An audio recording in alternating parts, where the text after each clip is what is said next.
Hello.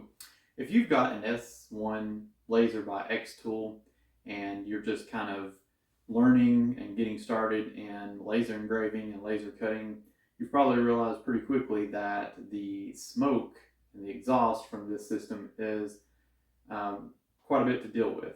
And if you're like me, when you started out, you probably just thought, well, I can open up my garage door and let the smoke circulate out and get fresh air that way.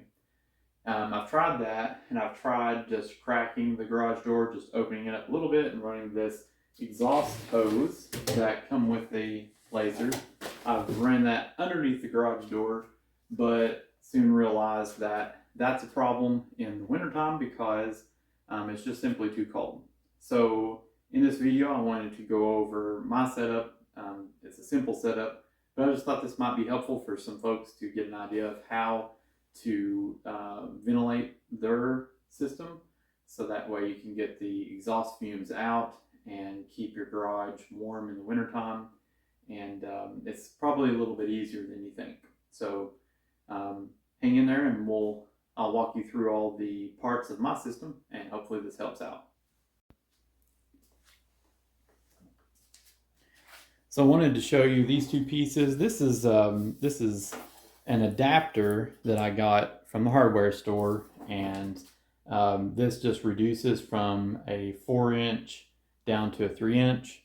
And the problem that I ran into was that this is about the same diameter as the hose itself. This is about the same diameter as the hose, and so it would not fit over it. It would get started, but it would not just slide all the way up to this bevel here. So I wanted something that, firmly seated in and made a good seal, a good connection. So I wanted to go from this adapter, and what you'll find is most all of the exhaust ports, the vents that you'll get for this type of pipe is like for a dryer vent. So dryer vents are usually around 4 inches. So we wanted to step down, and that's why I got this adapter. And you can find that at like a hardware store or a home center. This other part that I wanted to show you is a inline fan. And this one's actually kind of weak, but I wanted to have something in addition to the fan that's on the S1, and also so that way I could vent my garage if I'm not running the S1. So I wanted to design this so I could just unhook the S1 and draw in air from the garage and exhaust the room, or have it as an aid. So it's in line, so it can help push air out of the S1 while it's running. So, but it's just pretty straightforward. It's got a little propeller inside, and you just plug it up, and if it's plugged up, it's running, and if it's unplugged, it's not. So you can put it on a switch if you wanted to. Put it on a switch with your S1. I know they have some of those switches for like shop vacs, so when that kicks on and starts running, then it would kick on and start drawing air. So you could have something like that. But this, I just joined these two together. That's one piece of it. All right, so the other piece is I've got this elbow on mine because I wanted to be able to kind of turn it out toward my machine. So this elbow can go into a 90-degree, or I've just kind of got it set up to where it will kick it out at a 45.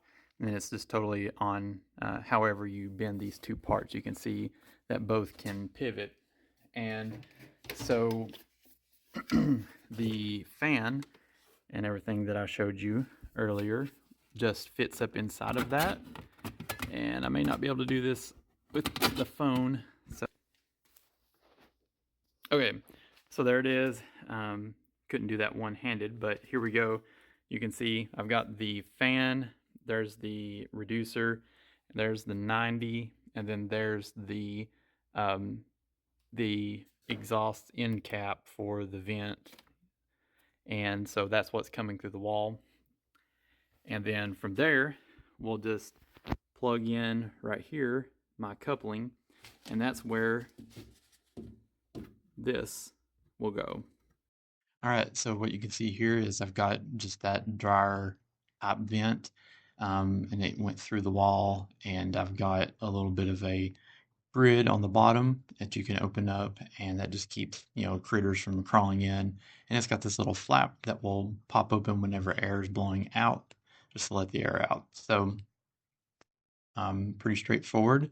And then what we need to do now is create a coupling to connect this piece to our black hose. And to do that, let's jump over into some 3D design software. This is 3D Builder. It's a Microsoft application. It's for free.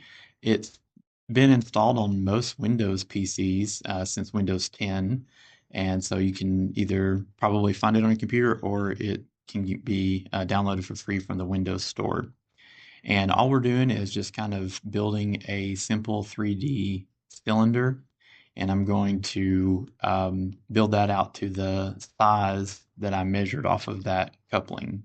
And so once I've got the overall shape of the cylinder that I need, then the next step will be to create a duplicate, and I'm going to resize it, basically just make it a little bit smaller so that way I can subtract it or hollow out the inside, making a pipe shape. And what I did, I wanted my wall to be about 1/8 of an inch, so I just reduced it by 6 millimeters, so 3 millimeters on each side. And then I'm just putting that in the center of the pipe. And then, as you can see there, I used the subtract tool, and it hollowed out the center of it.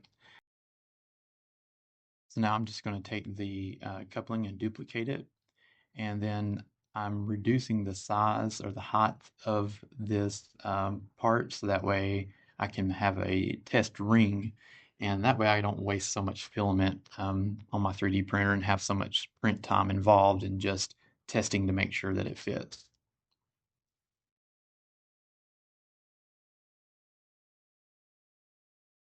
So next I want to go over to my 3D printer software and slice it to get it ready for printing. And so that process is pretty straightforward if you ever worked with a 3D printer. And I'm including the file in case you have a Creality Ender 3 like I do. So, and I'm just deleting the main part and then just moving this test piece over into the work area of the printer, and then I'll slice it and export it.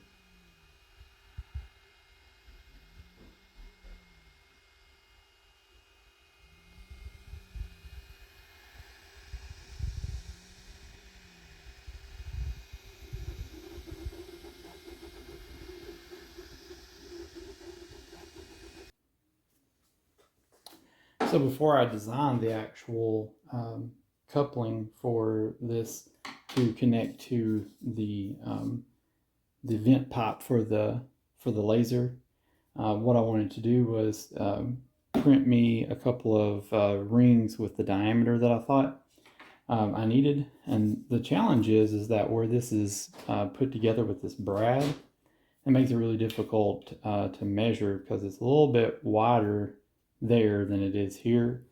And so I wanted to get something that's got a good tight fit. So I'm printed off these two rings. This one should be the diameter of the vent hose for the laser, and this one should be the diameter of this. And so I had to do a couple of prints to test it and get it right, but that you can see kind of has kind of a snug fit.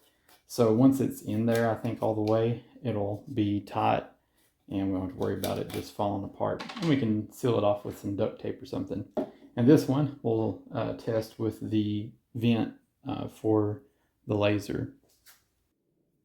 All right, so now I've got the laser vent tube, and so just got it pulled around here in front. So what I'm imagining, I think will be the case, is I'll have it kind of bunched up like that. And so if this will fit over it,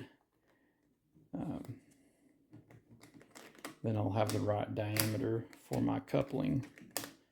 So yeah, so that's in there pretty good. Again, I want a snug fit, so that way this won't just slide out whenever I hook it in with the laser. So I think we've got the right diameter, and everything should work good when we print the actual coupling. So let's give it a shot. All right, so the next thing I need to do is just recreate the bottom half of the coupling. And the reason why I wanted to do that is with 3D printing, if you have like an overhang or a ledge, then it's going to require supports. And so what I decided I was going to make the part of the coupling that has the smaller diameter have a thicker wall, so that way it'll support the half of it that has the larger diameter on the inside. So that's what I'm doing here is just recreating that, going through those same steps that I did previously.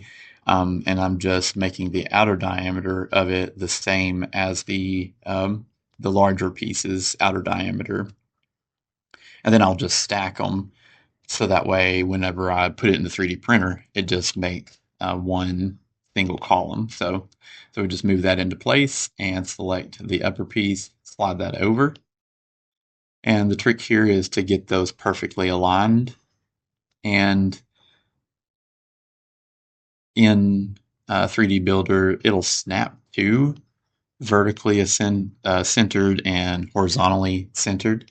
And you can see there when looking down in the coupling, there's like a little ledge. And so that's what I was trying to achieve. Now, what I want to do next is sink the upper piece down so that it kind of overlaps with the lower piece.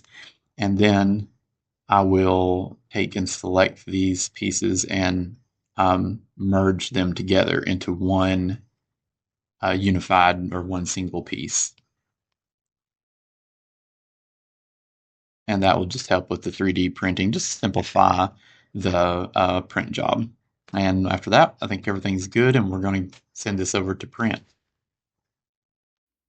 All right, so here's our coupling, and so the finished product, you can see there's the larger diameter part. The outside is the same diameter all the way across, and then there's the smaller diameter that will fit onto our reducer here and hopefully slide all the way up. Perfect. So that fits on, and then we will just add this to our XTool vent hose. And with a little bit of wiggling and twisting, I've got it mostly up in there, but it's on pretty good, and it's not going to just come off. And so I'll scoop my laser over here just a little bit to get in line, and then we can just slide that up on there. And then now we're connected. It looks good.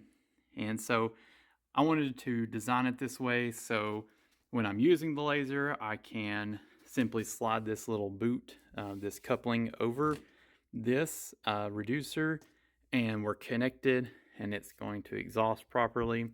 And then if I'm not using the laser, I need to move it, I can simply slide it off, and then that leaves me a just a port. And like I said, I've got the inline fan right there. I could plug that up, and I could vent the garage a little bit and help with if I'm doing staining or doing some finishing work on a project. So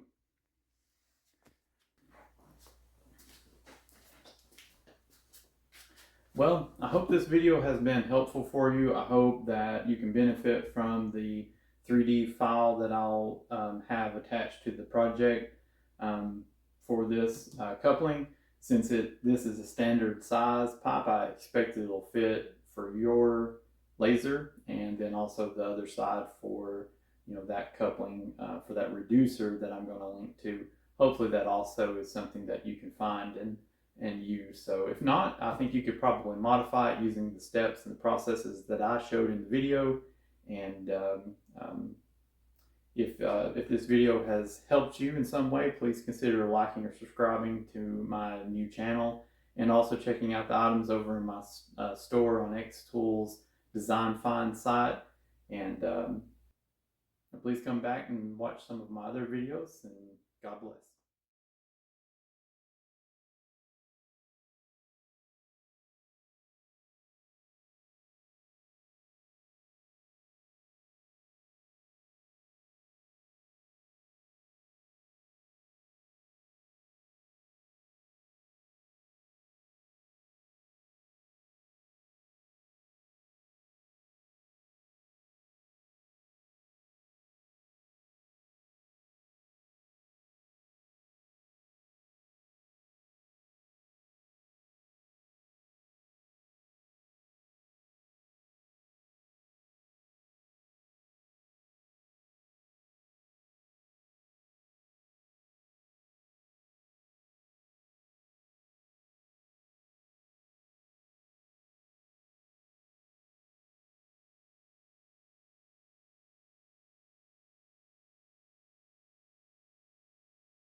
please come back and watch some of my other videos, and God bless.